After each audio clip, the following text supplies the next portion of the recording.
How's it going, YouTube? As promised, it's Big Bad Boo Daddy's deck profile of what I ran at Nats, which is scraps.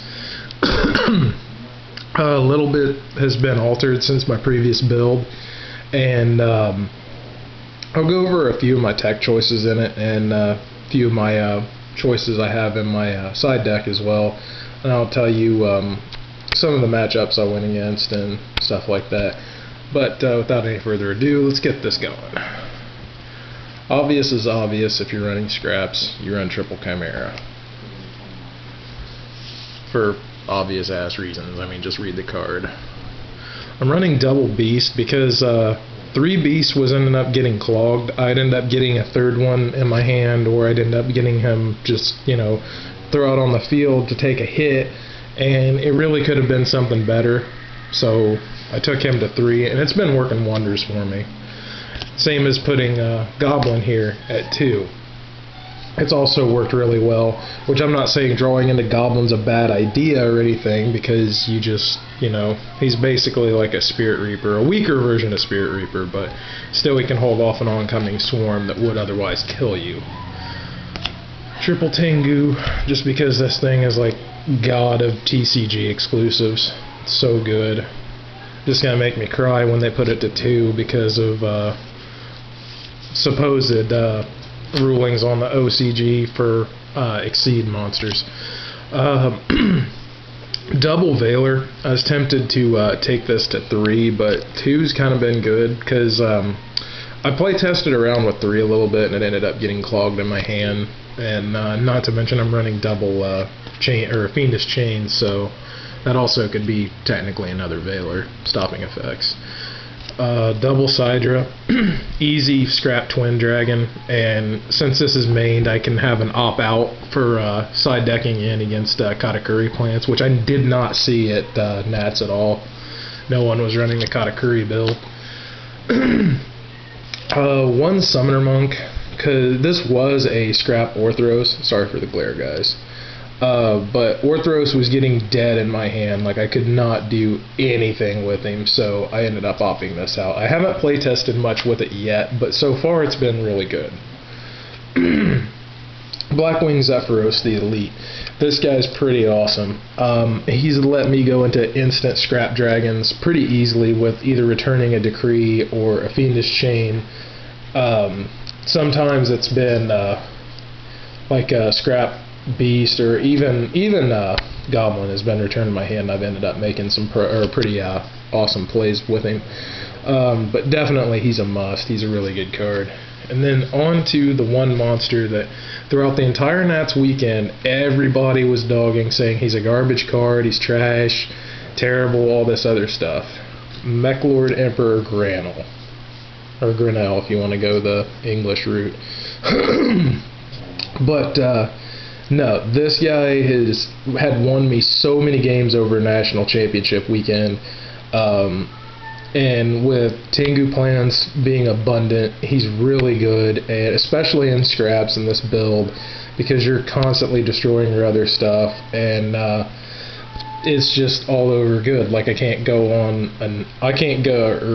stress enough how good he is.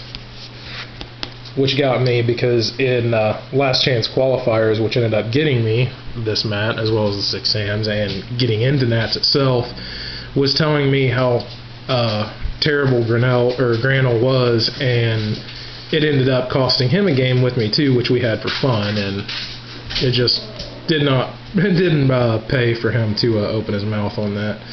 Now I'm going to go on to the spells, getting the obvious stuff out of the way first. Trunade, Book, Mind Control, 2 MSTs, Reborn, Dark Hole, obvious stuff here. And then on to the not so obvious stuff. 2 Pot of Dualities. Duality has actually served me really well at 2 in this deck, because it's been an opt-out of a bad situation, and it's also helped me plug in my combos. As opposed to what Paige has said before, one of my friends, he's a regular at the Soldiery, he thinks duality is terrible in any deck except for Gravekeepers. This I disagree with, because even though they get to see the top 3 cards, which was his argument, it ended up where there was one game I played it, revealed 3, and I picked Granule in my hand, and he was real reluctant to play any of his field wiping cards like Dark Hole, Torrential, and what have you. And it actually ended up helping me clinch the game, because the longer the game goes in a scrap deck, the better your chances are. And in game 2, I usually side out 1, and 1 serves me just as good as 2. And then I'll pop in whatever I need in case I'm facing, Sams, Sabers, Plants, what have you. I'm running 2 yard because 3 was getting a bit much. The previous build I had 3 yard since I had double Orthros too. Yard at 2 is pretty good because even if since I'm only running 4 of the scrap tuners, there's a good chance you get 1 on your opening hand, or you can end up adding 1 with duality, or there's so many factors involved into it, but 2 is just a little more flexible. It's easier to get better things to your hand than you need than just the tuner at the time. Scrap Storm in triple, which is pretty much obvious in this deck. I mean, why the hell wouldn't you run this thing? It's just too good not to. Traps, Mirror Force, Solemn Judgment, 2 Fiendish Chains. In the funny story, I started with 9 chains at Nats and I ended up coming home with 2.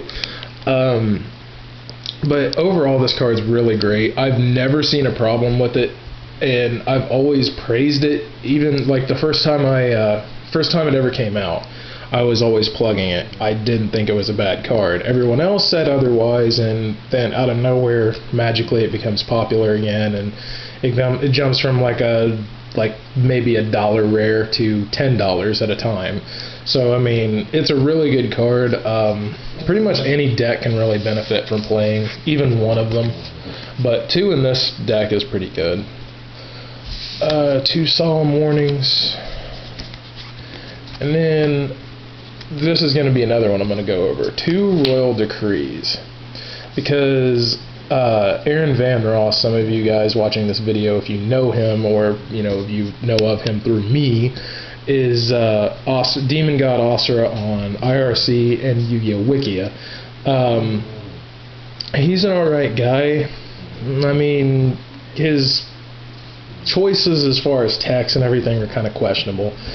He was very widely debating me switching these out for trap stuns, which honestly I like Decree a lot better in this deck than I do trap stuns now, after playtesting thoroughly through it and everything, since if this is out and I've got warnings, chains, and everything sat down, if I've got Scrap Dragon, I'll just pop this and pop another card, and then my traps are live again.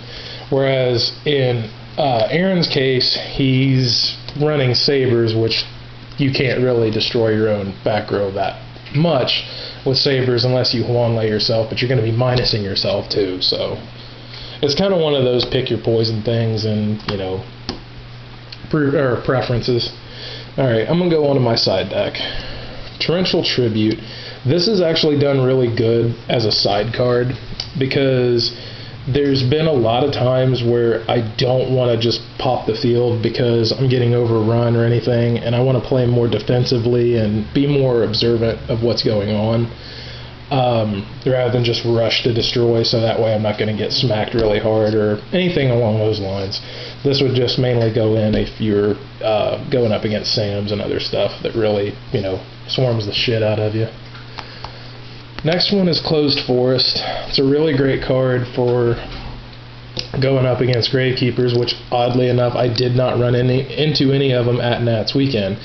All that I did run into was rounds 1 through 4 was all Tengu Plants. Round 5 was a macro anti-meta deck. Round 6 was a Tengu Tech Genis Plants. 7 was a Tengu Plants. 8 was Samurai. And even though I didn't actually play the dude in the competition because it was getting ridiculously late, and everyone in my group was wanting to eat, so I chose food and my friends over playing in a tournament, especially one when I know I wasn't going to make it into day 2, so I went ahead and I played him for fun next day, and I ended up winning against him, so I kind of wish I actually would have stayed in and played that game, but even though it wouldn't have made me go to day 2. Oppression really wrecks this deck, but if you're conscious enough and don't make bonehead plays or anything, you can actually make this play to your advantage. Sort of like how Blackwings were working around it when they were really big. And in this case too, since I'm maining the decrees, if this is being a problem to you or they're using it against you more than what you're using against them, pop decree. Then you got a free blast with Scrap Dragon when it comes out. Next is 2 Gozen Match. This card is golden right now as far as all the different decks running all the different elements that there are. You play this against Tengu Plants and they're going to be in quite of a bind. I was tempted to run, what was it? I believe it was Rivalry of the Warlords in place of this, but after taking a good look at the deck with me running all kinds of different stuff, I like this a little better. And all in all, this really is just all around good, this format, because there's so many different elements in every deck running around now. There's no single element decks. Well, this one's one of them, but it's different. I mean, there's like light and dark and wind with the Tengus, the Valors, and the Sidras, but it's not a big issue, and they never stay on the field that long, so it's just all over good. Can't really stress it enough. 2 Chain Disappearances. These are mainly for those pesky plant decks, so that way they bring out debris, or even Lone Fire I've hit with this thing, and you really throw a monkey wrench into their plans, and they've got to try to figure out what they're going to do without some of their little key cards that they like using. 2 Noblemans for pretty much Gravekeepers to hit the spies, and maybe depending on their build, if you're running Raikos and Plants, pop their Raiko and get rid of the other one too. I mean, Nobleman, it's always been kind of just there. 2 Kinetic Soldiers for obvious deck that's really popular right now, Sam's. Puppet Plant was in this, and then I took it out for Kinetic Soldier just because of the fact that you can wait for them to run into this thing and deal them a lot of damage, and you can just go and run over Sheehan, and they really don't have a whole lot to do with that. I mean, they can book you or anything else, but they're going to have a hard time getting this off the field.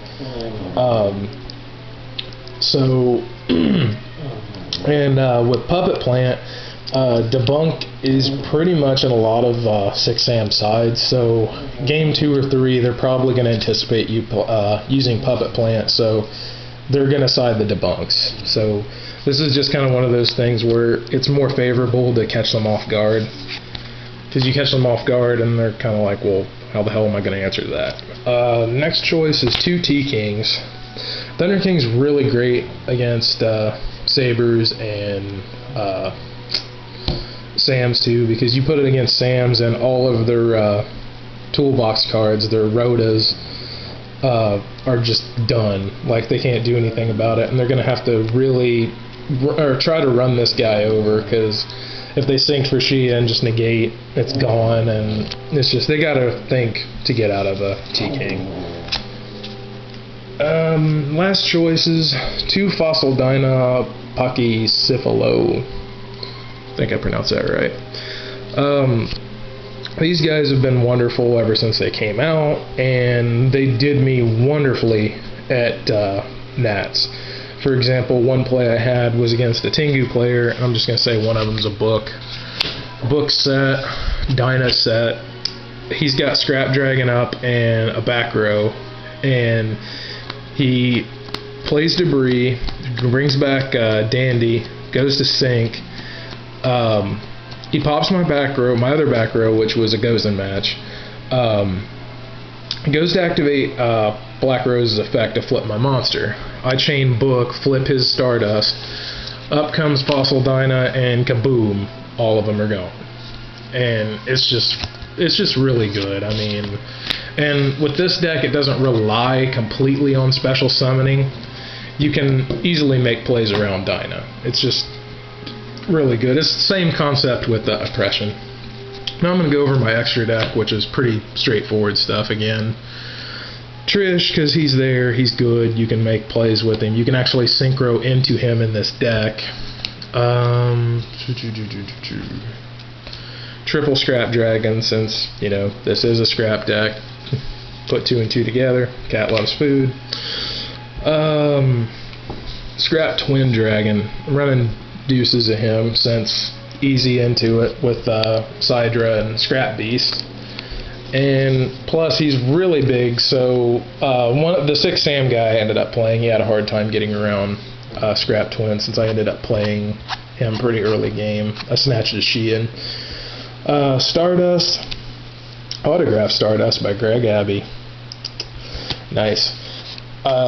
I honestly have never really synced into Stardust much with this deck. Mainly it's been Scrap Dragon, but whenever all my resources have been exhausted, like all 3 Scrap Dragons have been in the graveyard, I end up going into Stardust for just, you know, logistic purposes. Black Rose Dragon, Scrap Archfiend. Tempted to take him to 2 just because he's easy to make in this deck, and 2700 beat stick's always nice. Brionac, Flamevirl Urquizas. I actually got a round loss for misspelling this guy's name, so if you guys are ever in a big tournament, make sure you spell his name right, so that way you don't have a game loss, which is retarded. Ally Justice Cataster, Tech Genis Hyper Librarian, Naturia Beast, and finally Chimera Tech Fortress Dragon. That's pretty much it for the deck, guys. I really honestly think this is the best scrap variant I've ran ever since the deck has come out.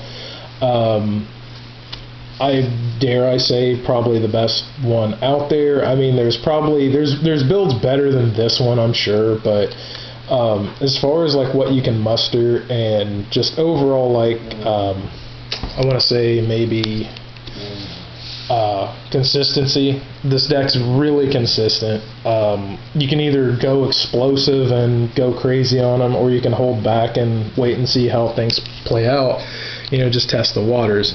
But all in all, I just say, you know, give it a shot. I mean, there's so many other decks out there that are just so popular and everyone runs the hell out of them just because they see them win some tournaments or something. But, you know, just be kind of indifferent and run what you want, run what's for fun, because there was like 5 or 6 guys that told me this deck was trash, and every single one of them had lost to me brutally, like not like top deck or luck or anything. No, I just crushed them emphatically. So I mean, it's pretty much, don't believe like anyone if they're like downing you or some crap. Just go with what you want to do. I mean, even if a deck like sounds god awful and terrible, at least run it. I mean, the whole purpose of the game is to have fun. And throughout the weekend, I heard so many people saying, well, that deck is garbage, this is terrible, don't do this, don't do that. I mean, you know, why else are we here but to have fun? I mean, because with all the reprints, this isn't really a money-making game anymore. I mean, you're going to have some of your pricier cards, but all in all, I mean, guys, have fun with it. And sadly, this is probably going to be my last scrap deck profile, because with the new ban list, new cards coming out, I'm going to switch it up, keep things new and stuff. I'll keep everything updated and post new stuff up here whenever it comes to me or whenever I end up building it. But if you want to play me on Dueling Network, Hottenclags is my tag, so look me up on there. That's also my name on Skype. Look me up on there. Have some Skype duels if you want to, or just shout out, give me a line, drop me a line, say whatever, you know. That pretty much wraps up this video, guys, and peace out, YouTube.